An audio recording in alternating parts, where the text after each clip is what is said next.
Hi, this is Gary Dranow from Park City, Utah, and the Gary Dranow Show, proudly broadcasting to you from Radio Evolve Rocks in Santa Barbara, California. Listen more and evolve. Welcome to the Gary Dranow Show, where we dive deep into the people and the stories that shape the soundtrack of our lives. I'm your host, Gary Dranow, songwriter, producer, and lifelong student of the art that moves the human spirit. Today, I have a very special guest, someone whose name is woven into the history of modern music, Danny Goldberg. And he has worked in the music business since the late 1960s as a journalist, publicist, record company president, artist manager, and mentor. He's managed some of the most important and influential artists of our time: Nirvana, Hole, Sonic Youth, Bonnie Raitt, and the Allman Brothers, just to mention a few. And he served as president or chairman of labels like Atlantic Records, Warner Brothers, Mercury, and Artemis. He's also got he also produced the Miami Vice soundtrack, co-founded Modern Records with Stevie Nicks, and co-directed the classic documentary No Nukes, starring Bruce Springsteen, Bonnie Raitt, and Jackson Browne. Today he runs Gold Village Entertainment, managing artists like Steve Earle, the Waterboys, and Martha Wainwright. He's the author of 6 books, including Serving the Servant, Remembering Kurt Cobain, and Bumping into Geniuses, My Life Inside Rock and Roll Business, which will be re-released in 2026 in an expanded version. His newest work, Liberals with Attitude, continues his lifelong advocacy of equality and justice. Quick note, Danny, welcome to the Gary Dranow Show. It's a true honor to have you on here. Oh, Gary, thanks so much for having me. And I'm the fortunate one, and my 745,000 plus subscribers are going to relish the pearls of wisdom you're going to drop along the way today. Danny, people that have worked with you, from Stevie Nicks to Kurt Cobain, all say the same thing, that you are a champion for the artist. The phrase comes up again and again in your story. You spent your entire career putting artists' visions first, ahead of the commercial, corporate, and even the trends. Where did that philosophy come from? A. B. How did you arrive at the belief that music, the art itself, always comes first? Well, it started with me being a fan. I very much grew up in the late 1960s at a time when, the Doors, the Grateful Dead, and Bob Dylan, the Rolling Stones, and the Beatles, Jimi and Hendrix. Jimi Hendrix, and so many other great artists were forming, what they call the soundtrack of my life. And I stumbled into the business when I was 18 after dropping out of college because through an ad in the newspaper, I got a clerical job at Billboard, not really knowing what it was. And it turned out, as then as now, the trade magazine of the music business. And I realized there was this business that had jobs connected to the music that I loved. I never could play music or sing or anything like that, but I was a fan, and I once I realized you could make a living first giving your opinions about concerts and then later working for artists, I was determined to try to get my foot in the door. In terms of the idea of putting artists first, I mean, I always knew that they were the people making the music that I liked, and that all the other intermediaries were just kind of a means to that end. But when I was 22, I got a job doing publicity for Led Zeppelin through a PR company that had hired me because they wanted a long-haired guy that understood rock.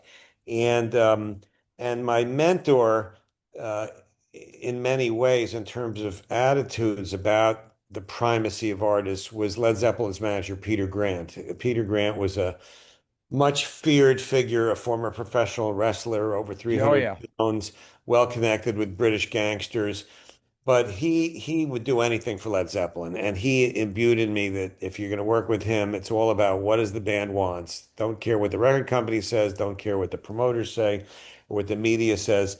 It's the artists that come first, because without the artist, there's no business. And that, first of all, comported with my sense of proportion. And secondly, it gave me a lane, a role model of, okay, this is someone who does this for a living. He has a nice house. He's respected by the artists. They share jokes with him. He gets to go backstage and control who else goes backstage. And he's probably a good guy to learn from. So that was just sort of, I just always had him as kind of a North Star, even though I have a very different kind of background and operate in a different way at a different time. That yeah, if you're especially if you represent artists, then you got to advocate for what's best for them. And if you're at a record company, you've got to honor the fact that your business revolves around the creativity of these people. And artists, by and large, are a little different from the rest of us. They're generally speaking more sensitive. They're often people who didn't do great in high school or or weren't always great athletes, but they're tuned in to a level of sensitivity that allows them to do what they do. And I some, guess I'm a bit of a freak because I grew up as a professional equestrian, motocross racer, tennis player, ski racer, but for 61 years I've been playing music. And just to get some background here, I'm 71. How old are you? 75. Okay, so So now you're a kid. I'm a kid and you're not my dad. No, Um, no, no. so But is the manager, is he still alive or did he pass? oh, Peter Grant passed about 20 years ago. Okay. Um, you began as a music journalist writing for Rolling Stone, The Village Voice, and Billboard, even reviewing Woodstock in 1969. And by the way, recently I had on Mr. Velez, who was on playing percussion with Hendrix at Woodstock. Far Um, out. Yeah, I imagine that perspective, seeing music from the outside first, gave you deep respect for artists before you ever started managing them. Do you think the experience shaped the empathy you're known for? It's so hard to know what shaped it. I mean, originally, just being a kid in high school was listening to the records and people like Dylan and the Beatles and Phil Oakes was a great favorite of mine, and just their humanity and their ability to put into words and through music and express feelings that I had. I just admired them. And I knew I wasn't one of them, so how to be useful, how to be part of that world, and the obvious thing to me was to be kind of an advocate for them because they often need help in business. They sometimes need just help as human beings. There's teams around all these successful artists. Some have bigger teams than others, but they all have somebody. And I just wanted to be one of those somebodies, both to feel good about what I was doing with my life and to have something to do. So being able to review the Woodstock Festival was kind of thrilling. I mean, I was just turned 19 and I was at Billboard then. The older writers who were like in their 30s, which at that time seemed ancient to me, didn't want to go. They liked assignments where they could get free drinks and dinners, and they were just a generational Didn't want to divide. stand out in the rain and mud, huh? Yeah, they didn't, so I was delighted to be asked to do it. And even though I was at a point in my life where I wasn't doing drugs anymore, I'd done quite a few of them when I was younger. And and I particularly the sort of the psychedelic idealism of like we're all one really infused the festival. I think the Woodstock movie is pretty accurate reflection of the vibe there, and I certainly wrote very enthusiastically about it for Billboard. And they put it on the front page. It was the first and only time I had an article on the front page of Billboard. So I think that was certainly a moment, but the real formative moments were when I was younger, just alone in my room listening to records that I loved. That's where I really emotionally saw this body of music as a sort of as something to as a light to follow. Running Gold Mountain Entertainment through the 1980s, you were guiding careers from club stages to global audiences. What did those years teach you about protecting an artist's voice while navigating the business? And how did that shape your approach later at Atlantic, Warner Brothers, Mercury, and Artemis? Well, by the time you're talking about, by the mid 80s, I was now in my mid 30s. I'd been around for a while. I'd done publicity for different artists. I wanted to be a manager, and the big thing initially was just to help them with their careers. Bonnie Raitt, for example, had been just after we started managing her. Myself, I had a partner in those days named Ron Stone. Um, had been was dropped by Warner Brothers Records, who she'd made all of her records for up until that point. She was getting close to 40. And a lot of the people who ran the record companies thought she was quote unquote too old. It's amazing to think because this was, 35 years ago, and she's probably bigger now commercially than she ever was. But it's a business that sometimes discards artists as they get into their late 30s or 40s. Bonnie needed somebody to fight for her, and we were able to get her a new record deal, and she really pulled herself together and did some of the best work of her life, including writing that song Nick of Time. And she went from selling 60,000 records, which in those days was, there was no streaming then. That was not a very good number, to Yeah. selling 4 million of Nick of Time. And, kind of the rest is history. So, And the and best. and she's a hell of a slide player. Oh, an incredible guitarist, incredible singer, and a great presence on stage and a great figure in the musical culture, advocate for blues musicians. Shows up at so many benefits for free. We used to call them Bonnie Fits. It's just one of the great figures that the musical culture I've been part of has produced. And she's still out there doing it. I just spoke to her over the summer.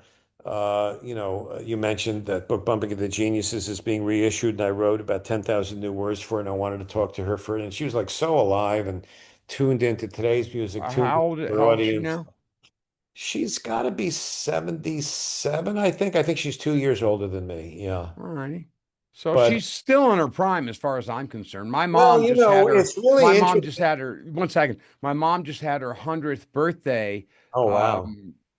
2 days ago, and Larry DeVoskin was there. So, and we'll be talking about Larry a little bit. Um, Cool. you've been part of every era from vinyl to streaming, from Zeppelin to AI. Has your philosophy evolved over the years, or has it stayed pretty much the same at its core? Well, I mean, the personal philosophy, which is, championing artists I believe in, trying to make sure that the people I care about can make a living, and trying to be rational about the economics of what I'm doing. That's the broad strokes are the same. Of course, the business itself has changed dramatically. And so the philosophy of how to represent an artist has changed because technology has changed. Streaming's obviously very different. Spotify, boo. Well, I don't know. I have to admit, I listen to music on Spotify, and I do appreciate the fact that I can listen to whatever I want, wherever I want. The economics of it are complicated. Some artists have done very well with it, some have fared poorly with it. It's better than when the business was cratering and declining by 15 or 20%, which was true for the sort of 15 years before Spotify emerged. So at least it revived an economic underpinning to the value of recorded music writ Did, large. But the way the question. money is Did, divided up is, subject to flawed algorithms and greed. But it's still a better business to me with streaming than it was in the years immediately before it, when there was all this file sharing that meant the artists well, and the I was people just going to working ask you. So, together, did nothing. Napster kind of usher in the beginning of the decline of the music business? Yeah, it was Napster, and there was a site right before it called mp3.com, which was the first file sharing, where people were just able to rip digital information from CDs and send it to all their friends for free. And the recorded music business lost between 80 and 90% of its value between 2000 and 2014. So that made that the money just wasn't there to support, to pay for, take risks on artists or marketing them, and thousands of people lost their jobs. It was definitely a crisis. And streaming, at least, is a temporary solution because it allows some monetization for Yeah, recording. what is it? 4 cents per thousand streams? I can never get my mind around it, but we do know that the reason that all of these artists, Springsteen and Dylan and, dozens of others have been able to sell their catalogs for a lot of money is because streaming increased the value. It's a winner take all economy, which is endemic of the society at large. We have the political side of me is a Bernie Sanders guy that's very worried about the disparity in wealth. And obviously, if you're Taylor Swift or Olivia Rodrigo, You Billy, got nothing to worry about. they're they're making quite a bit of money from streaming. We work with an artist from Montreal named Ash who makes hundreds of thousands of dollars a year from YouTube streaming, Egyptian, all that kind of a artist. So I mean, there is income from it.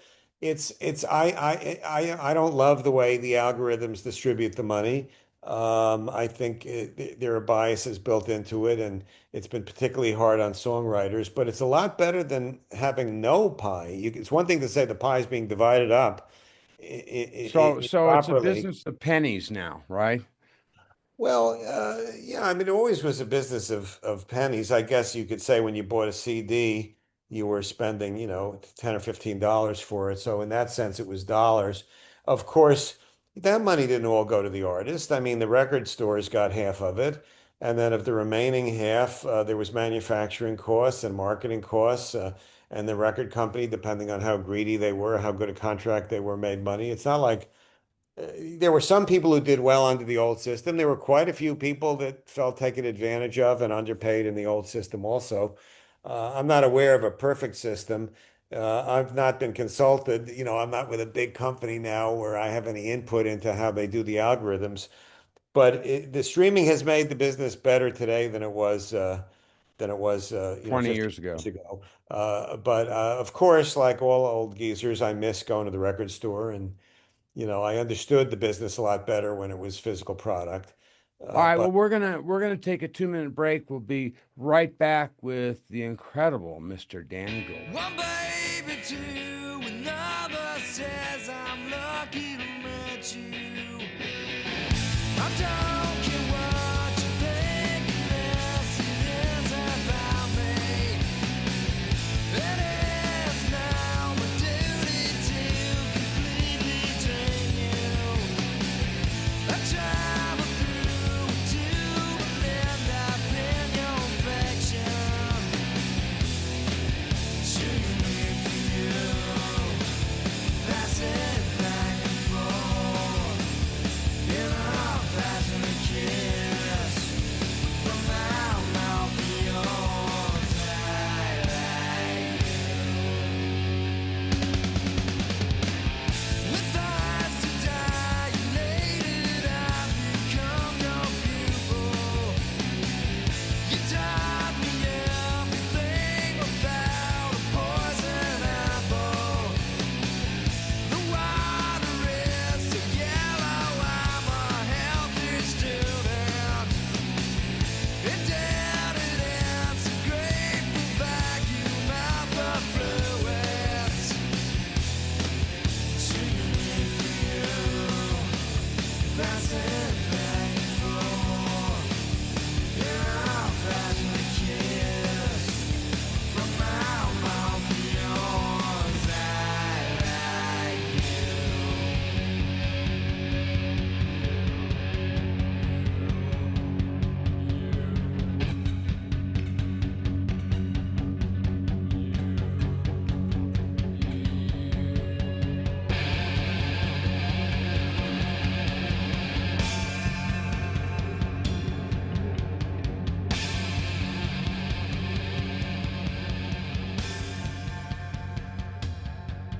We're back with Danny Goldberg. This is a multi-part question. It's going to take me a minute to get through it. all Let's right. talk about your book, Bumping into Geniuses. The title is legendary. Originally a quote from Ahmet Ertegun, is it? Erdogan. Yeah, Ahmet Erdogan. Erdogan, yeah. Yeah. When a young David Geffen asked how to succeed in the music business, Erdogan said, just bump into geniuses. You've certainly done that from Led Zeppelin to Nirvana, Stevie Nicks to Allman Brothers. You've crossed paths with some of the greatest creative minds of the past 50 years. When you look back, who were the geniuses that truly stood out to you?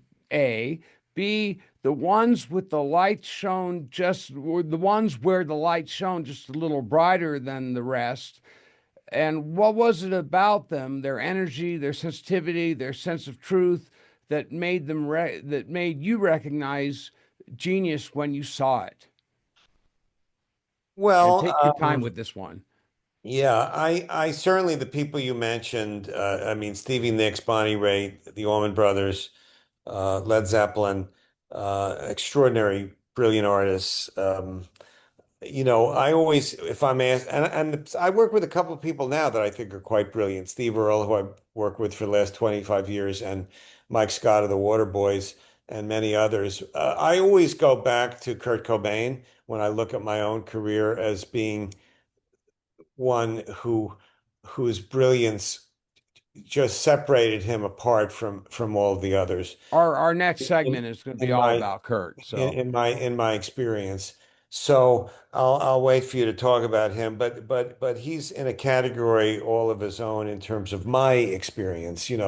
But there are brilliant people that aren't necessarily as big commercially, but who to me still are channels of a kind of a light and a beauty. Um, and I remember as a reviewer seeing the young Loudon Wainwright, the third play in the Village Gaslight to 50 people, or young John Prine, Christopherson. These aren't people that I worked with, but who I got to know a little bit by being a journalist, and whose brilliance still inspires me. I still listen to them today. But I don't know how to put it into words. It's there's some ability to connect with the inside of people, to go beyond the surface, which there's the pop ability, which is just have a catchy song or a memorable phrase or a great image or costume or graphic.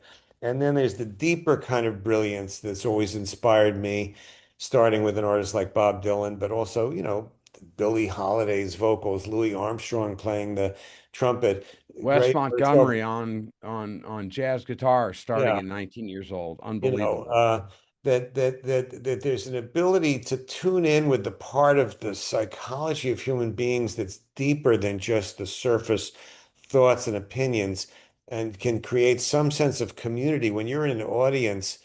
The classic being the old Grateful Dead audiences, but there's a million examples. There's this sudden feeling of connectivity, of being part of something bigger.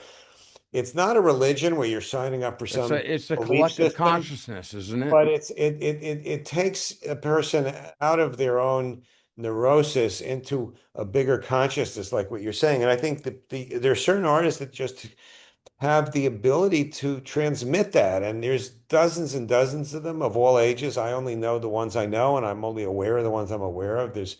I'm older. I'm not as tuned into the younger artists, but to me, that's the magic I gravitate to. And I think you've mentioned a lot of the ones that are high on my list of experiences of working with them. I probably forgot a few of them, but I think that the ability to touch people more deeply than just surface emotion is the thing that I am most attracted to. Do you think genius announces itself early, or is it something you only see clearly in hindsight? I think it depends on the artist. I think the people who saw Bob Dylan when he was 21 years old knew they were in the presence of somebody pretty special.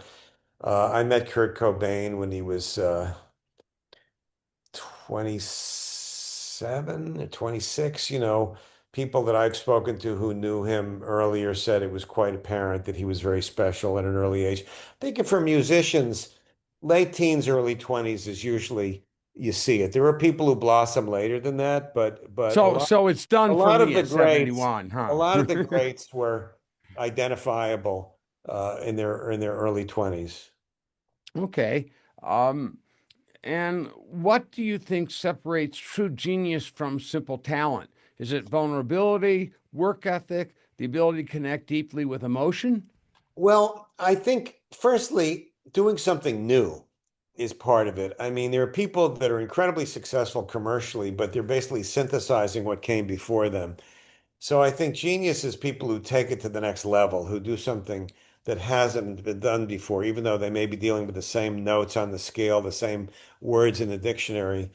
Um, and for me, what I'm attracted to is those kind of expressions that touch a deeper place, that get into what maybe we would call a spiritual place or a poetic place. It can be done through pure music, just instrumentalization. I mean, John Coltrane, like you're saying, Wes Montgomery, Miles Davis, Jimi Hendrix's guitar is certainly as important as any words he ever wrote. And the great lyricists can do it too, which I think Dylan, Christopherson, John Prine, Steve Earle, Stevie Nicks, others have been able to do it as poets. And the combination of the two is my favorite art form, great words and great music. You've run both the management company and a record label with Gold Mountain under the Gold Mountain banner, management at Gold Mountain Entertainment, and in 1985 you served as president of Gold Mountain Records, which shifted distribution from A&M Records to MCA. What did you learn about the differences between nurturing artists on the management side versus breaking records from the label side? Well, generally speaking, I mean, the labels that I'm really associated with when I work for bigger companies, Atlantic, Warners, and Mercury, like you're saying, and first of all, record companies are only concerned with records. It's obvious, but it's important to recognize that there's other forms of the music business, particularly touring and songwriting, which are very, very important. And record companies are only focused on the one product, the record.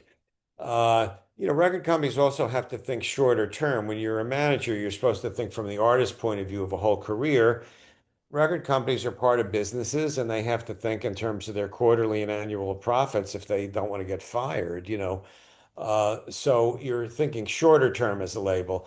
As a label executive at a bigger company, I was involved with a lot of artists, a little bit, whereas as a manager, I'm involved with few artists in a much deeper way.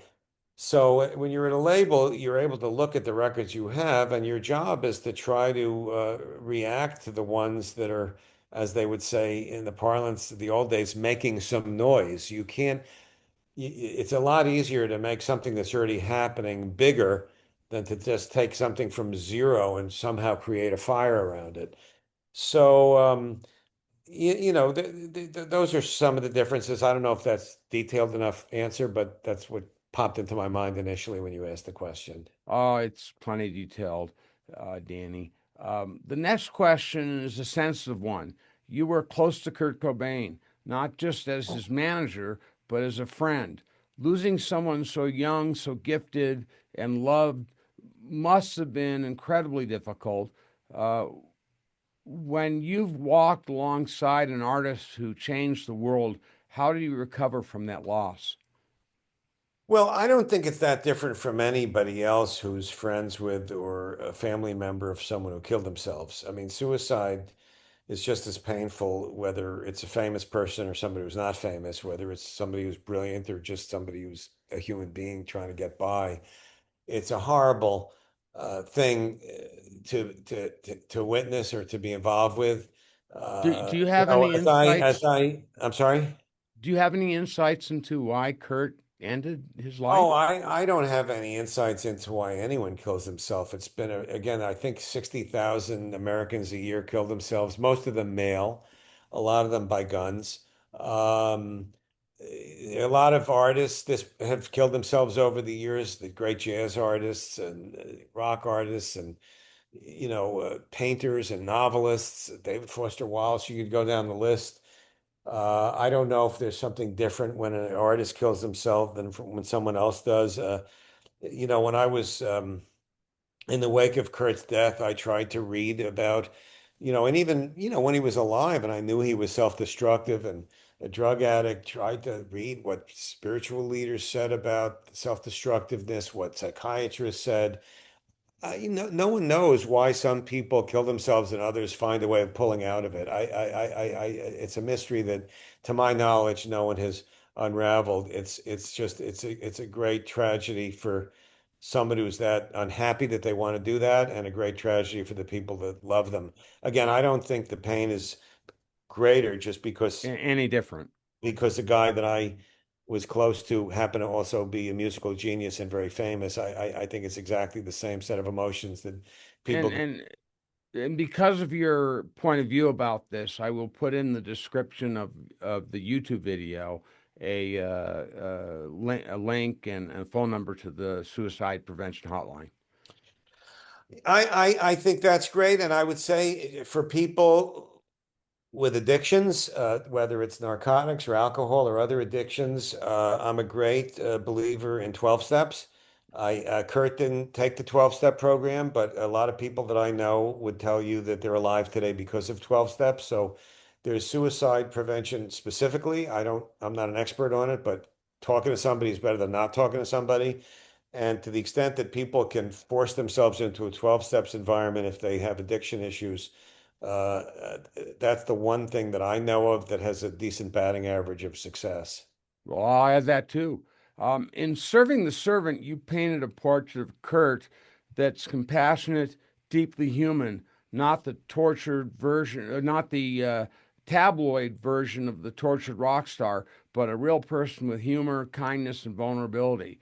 What do you most wish people understood about Kurt Cobain that the media missed? Well, I think that the general media picture of him focused a lot on his death. It was a grotesque death. He shot himself in the head. It was unbelievably sad, a great loss for millions of fans and for hundreds of people who loved him. And but why we all cared about him was not because of the way he died, but because of the way he lived before he died, and in particular because of his art. So what I try to do in that book, and when I think about him, and as I'm speaking to you now, I'm looking at a picture of me standing next to him with a smile on his face, is this guy was his art was incredibly brilliant. He was also, and this isn't true of every brilliant artist, a very sweet guy.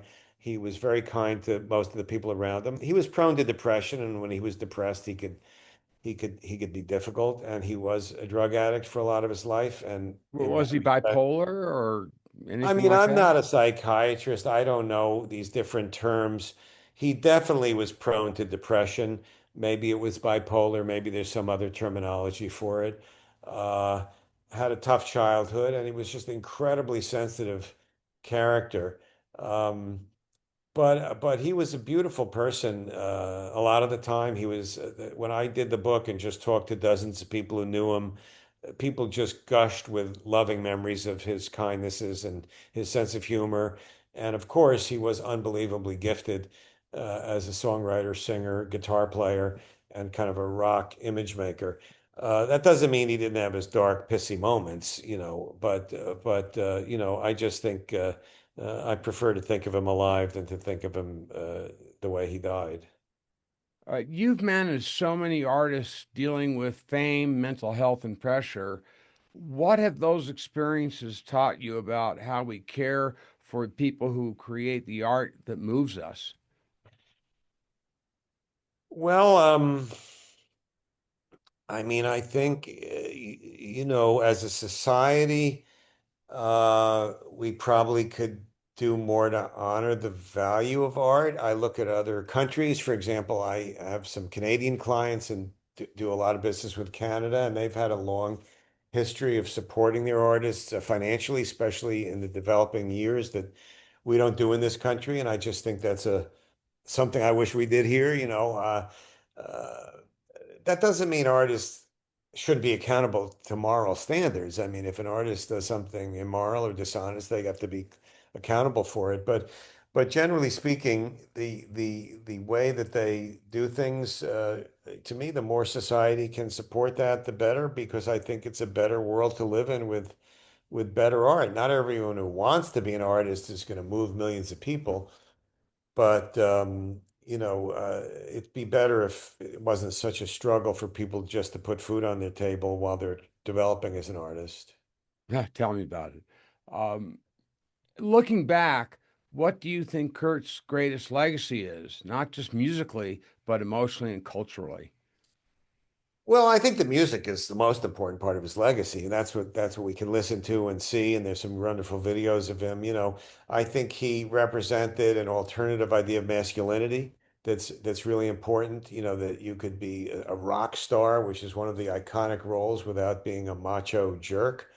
I think that he made it cool to care about respect women and to be against the homophobia. So I think those were important cultural contributions that he made, particularly at the time and to that generation as a role model.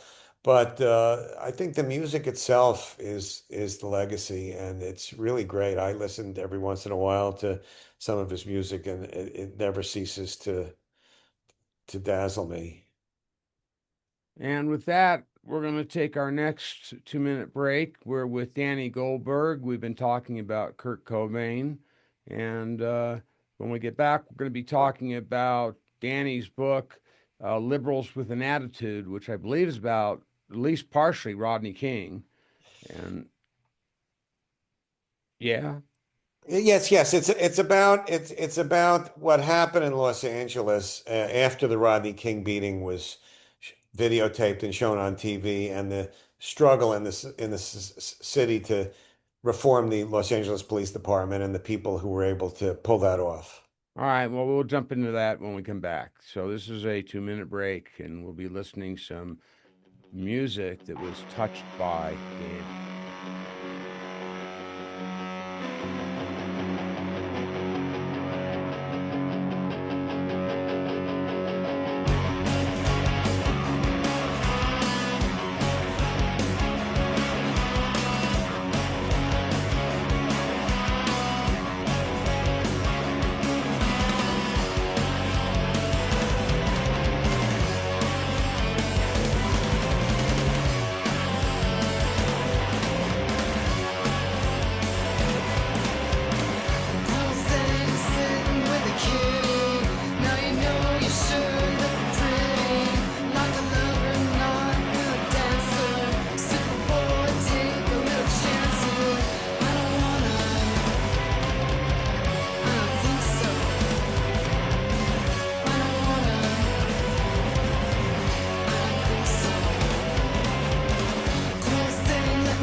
Tell them about it.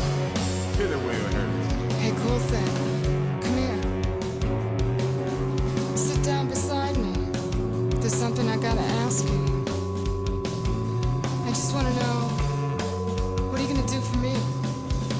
I mean, are you gonna liberate us girls from male, white, corporate oppression? Tell it like it is. Huh? We're back with Danny Goldberg.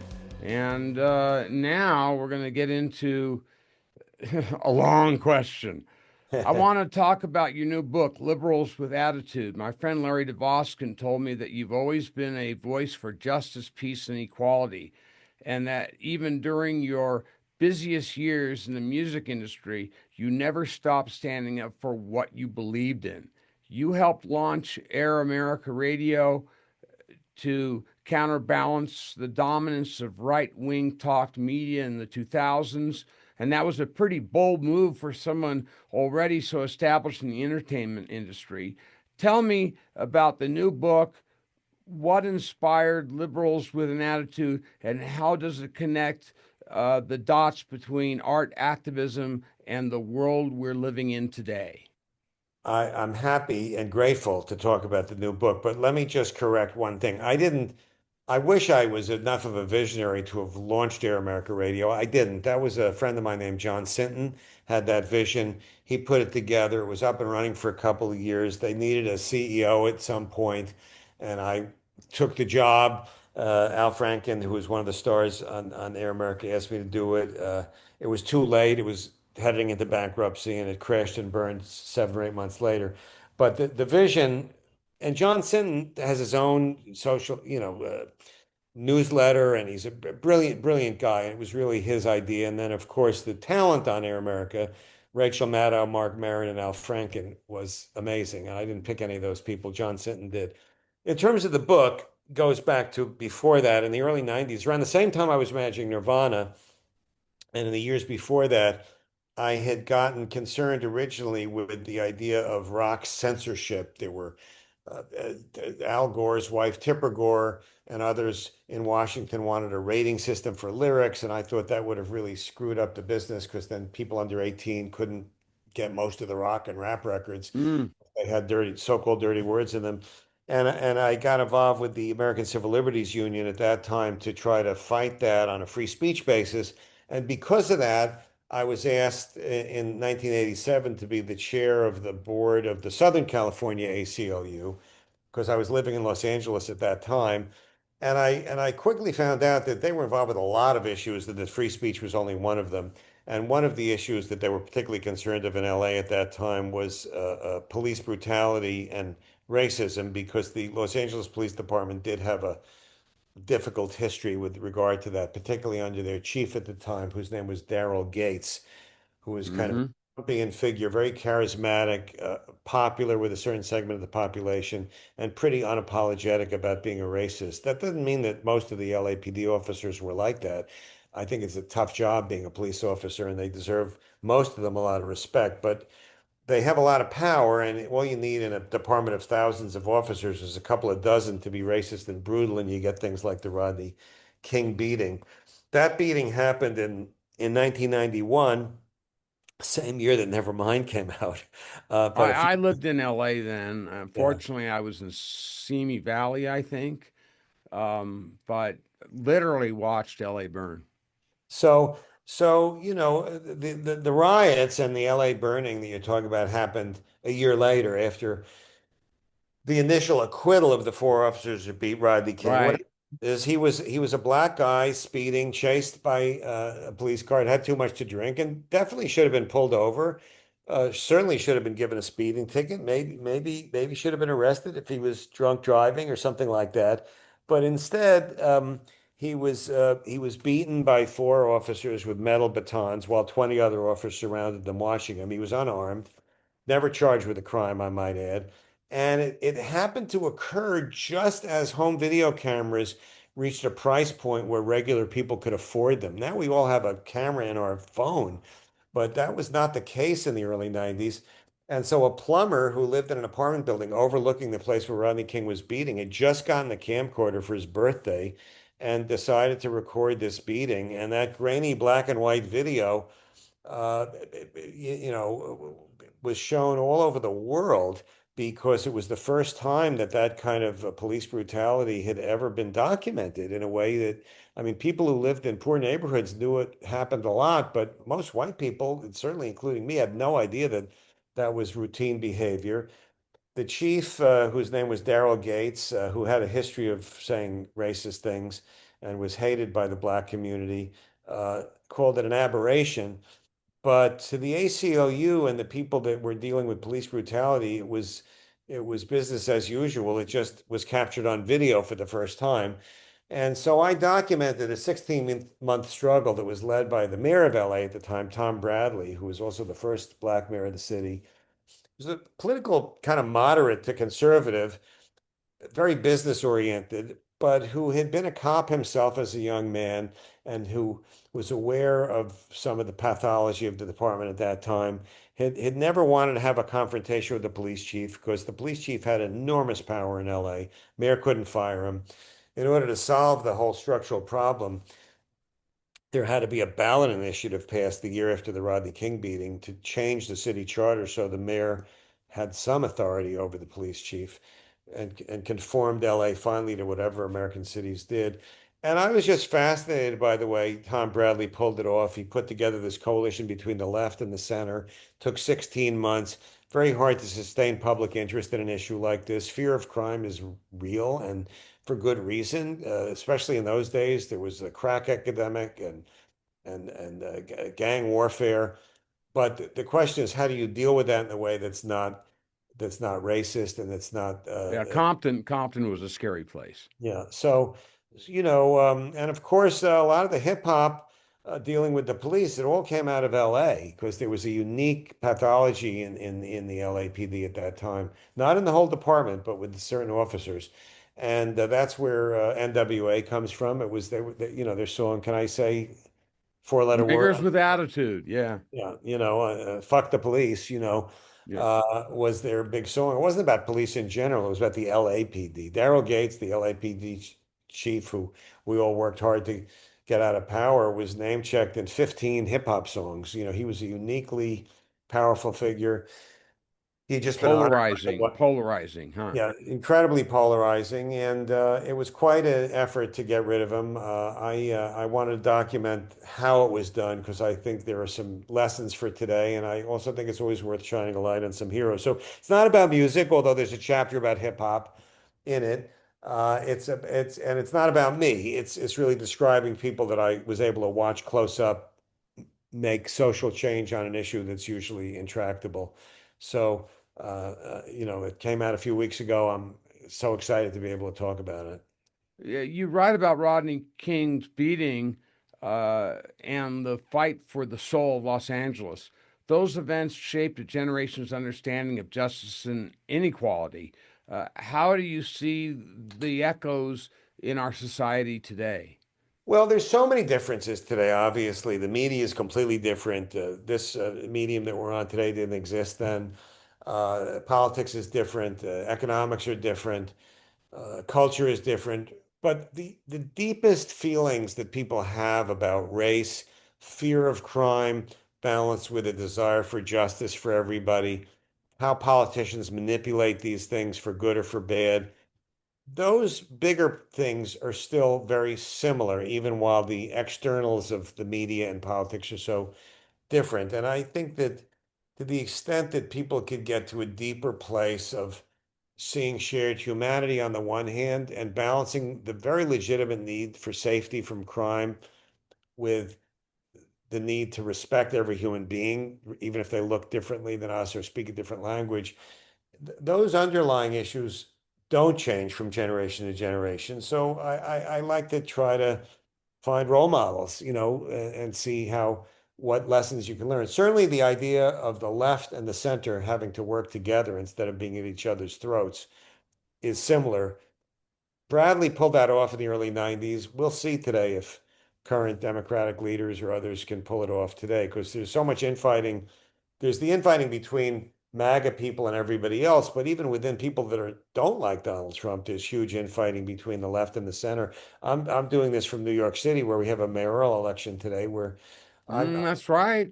I'm an enthusiastic supporter of Zoran Mamdani, but a lot of Democrats are bitterly against him, and So they want Cuomo. Cuomo was at one time a Democrat. I don't know what he is now. He's independent, Whatever that means. Yeah, he's whatever independent that means, right? except for the support of billionaires who paid for his entire campaign. So Yeah. he's dependent of them. He lost the Democratic primary, so he had to run somehow. So, I'm as you can see, opinionated, but I want to live in a country where I can disagree with people and still recognize their humanity and be friends Well, with them. this And brings up that's what I think I'm worried about today is how to disagree, as the old saying goes, without being disagreeable. mm-hmm. And this brings up my next question. And what actions can people take, real tangible actions, to bridge the divide, to bring not only America, but the world closer together? Well, you're getting into the realm of, religion and, philosophy. And I'm just a rock manager who's written some books, but I think trying to find common humanity with people that you disagree with is worth the effort. There's a knee jerk. When someone says something I disagree with, I want to argue.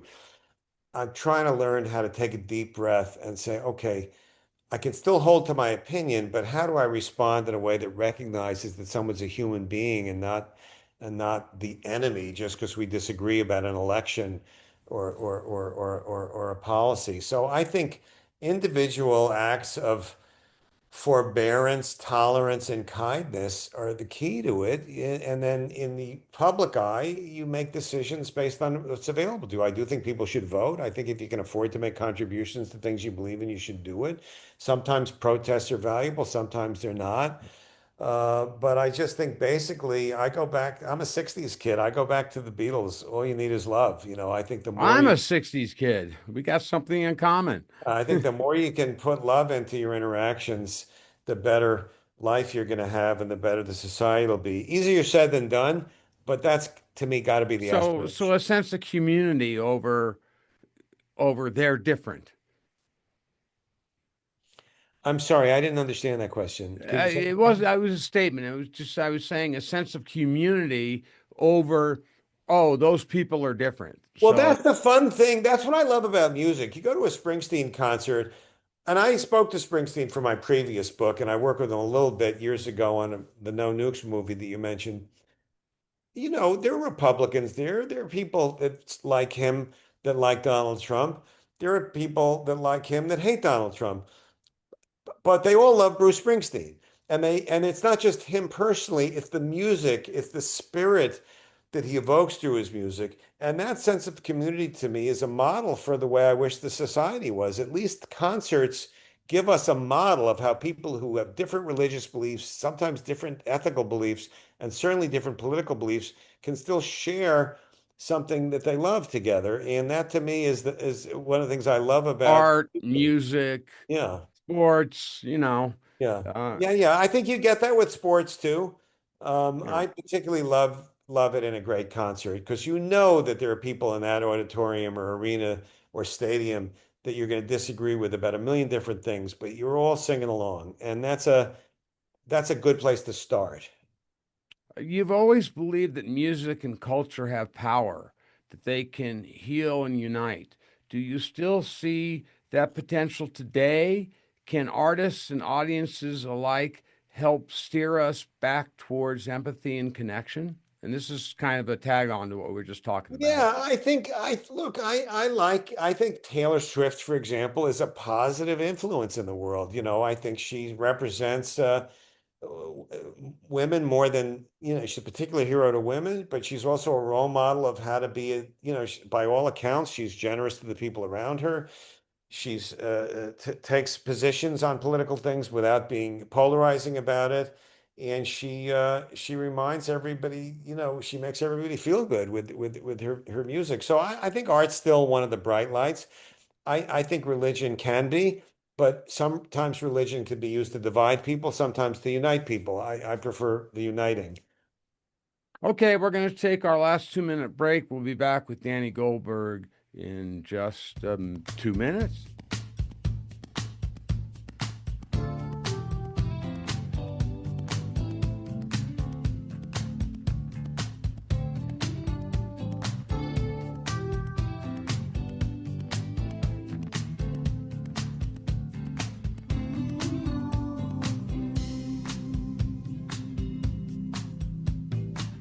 A friend of mine, she cries at night and she calls me on the phone.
We're back with Danny Goldberg, and we've had a good time.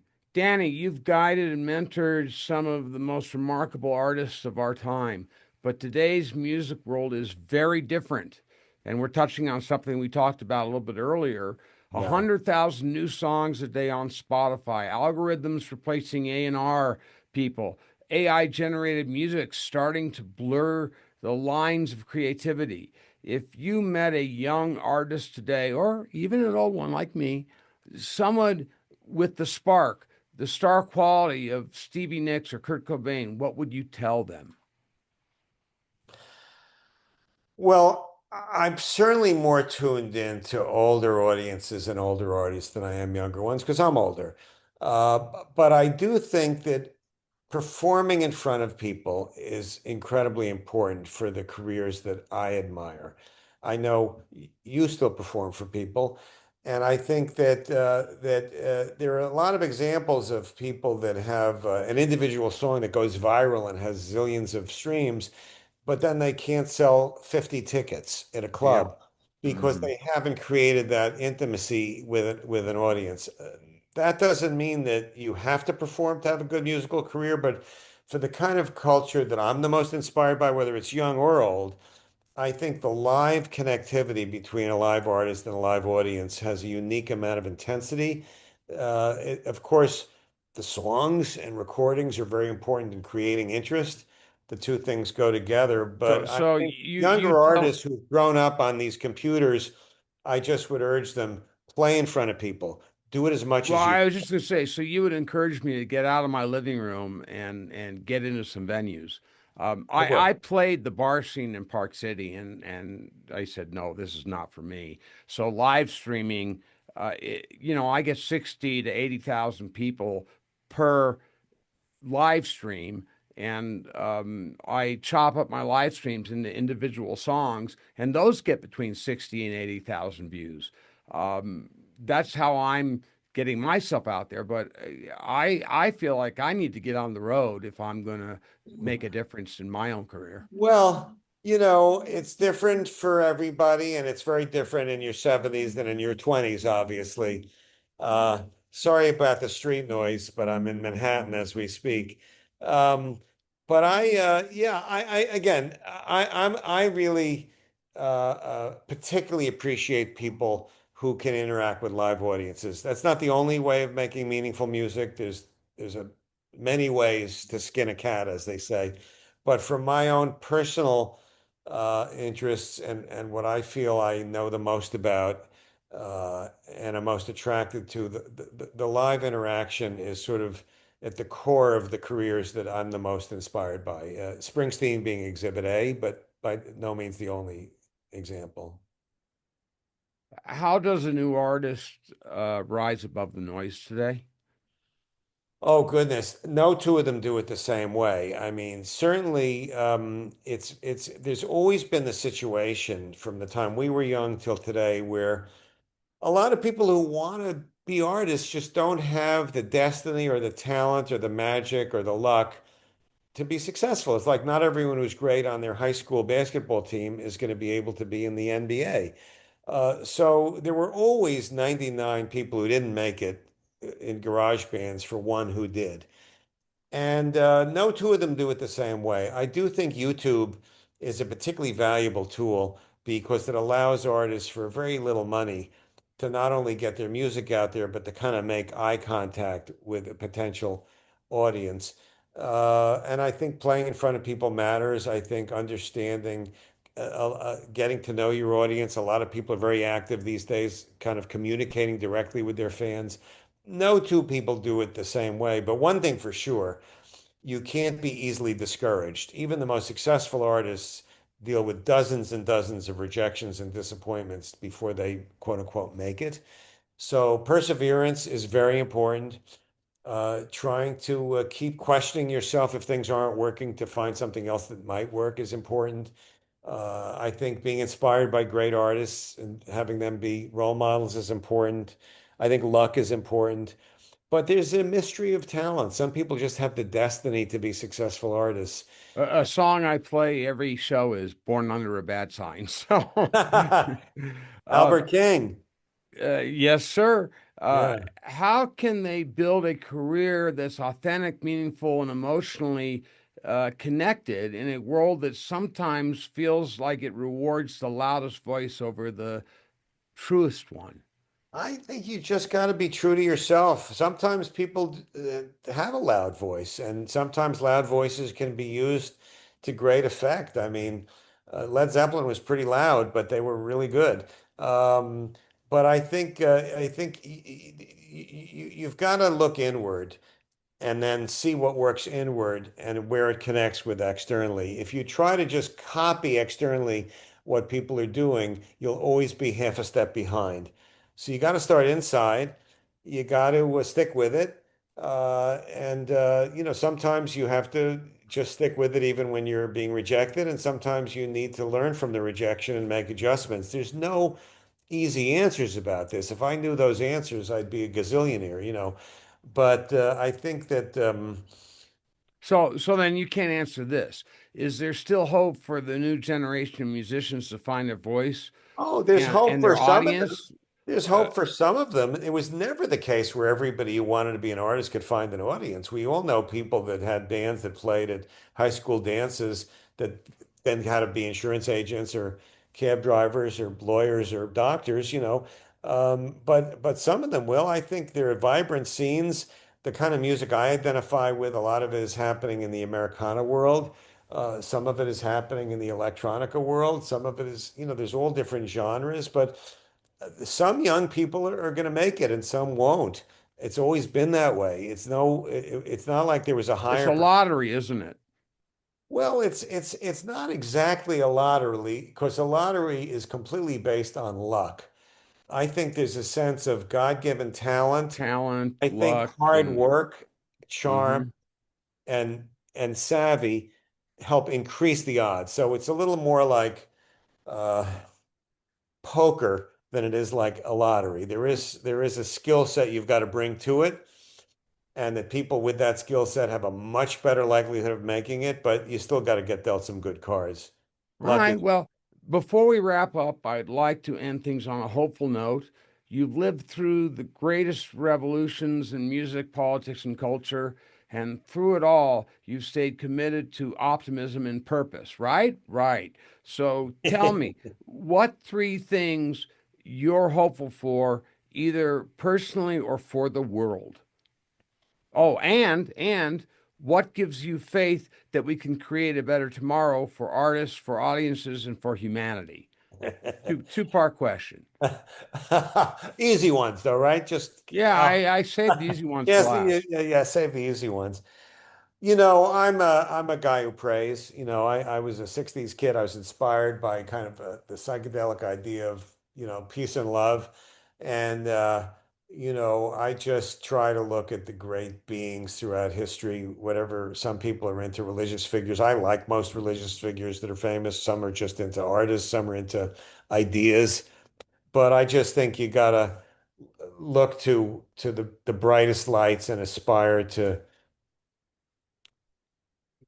be a companion of those bright lights, whether it's people that are alive or who lived at other times or who live in other planes. I just do have a basic optimism about the human spirit, but I also recognize there are very dark aspects of the human spirit. We're a species that's got a lot of activity that's not that great. But I just I think try to be a decent person, listen to great music, try not to lose my temper, try to forgive quicker instead of slower.